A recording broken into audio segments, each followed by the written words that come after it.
Lot lève les yeux et voit toute la plaine du Jourdain, bien arrosée et fertile, et il l'a choisie pour lui. Il se sépare alors de Abraham. De la part d'Abraham, c'est un triomphe sur l'ambition. Aussitôt Dieu s'approche de lui et lui dit, lève les yeux, tout le pays que tu aperçois, je te le donnerai, et toi, à toi et à tes descendants pour toujours. Je rendrai ta postérité aussi nombreuse que les grains de poussière de la terre.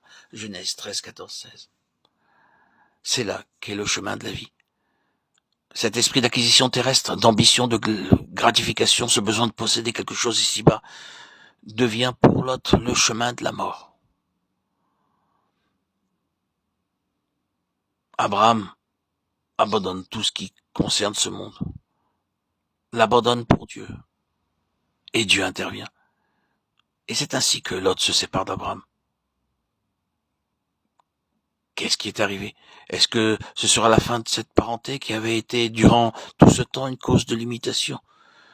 Il semble qu'il en soit ainsi. Au jour où cela s'accomplit, au jour où cette influence naturelle est enlevée, Dieu intervient avec un nouvel horizon de vie. C'est un principe vrai, c'est une marque que nous avançons lorsque nous arrivons à la place où il est vrai devant Dieu que nous avons renoncé dans l'œuvre de Dieu même et dans le ministère à tout ce qui serait prospérité et succès aux yeux des hommes. On arrivait à abandonner les grandes possibilités et les grands avantages que l'on pourrait avoir dans le monde chrétien et les prix qui pourraient y être remportés, et à dire tout est bien, le Seigneur sait. C'est à lui à donner ou à reprendre. Je ne donnerai aucune place à ces avantages. Je ne permettrai pas à ces choses d'influencer ma marche avec Dieu.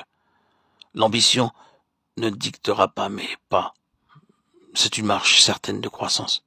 Il se peut que sur cette terre, cela ne signifera pas de très grandes choses, des portes largement ouvertes, et tout cela, mais nous pouvons être sûrs que dans ce chemin, il y aura la vie, une influence spirituelle, quelque chose de précieux pour le Seigneur. Il sera à la fin de réelle valeur.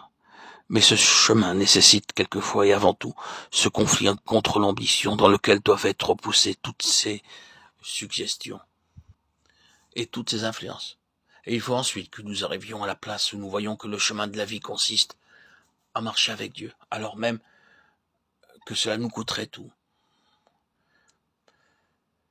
C'est ainsi qu'agit la loi de l'esprit de vie. Nous ne sommes plus alors dans le désir, dans ce monde. Nous n'avons plus l'ambition de la nature. Nous n'avons plus l'ambition du succès. Notre ambition est tournée vers la loi de l'esprit, vers Dieu.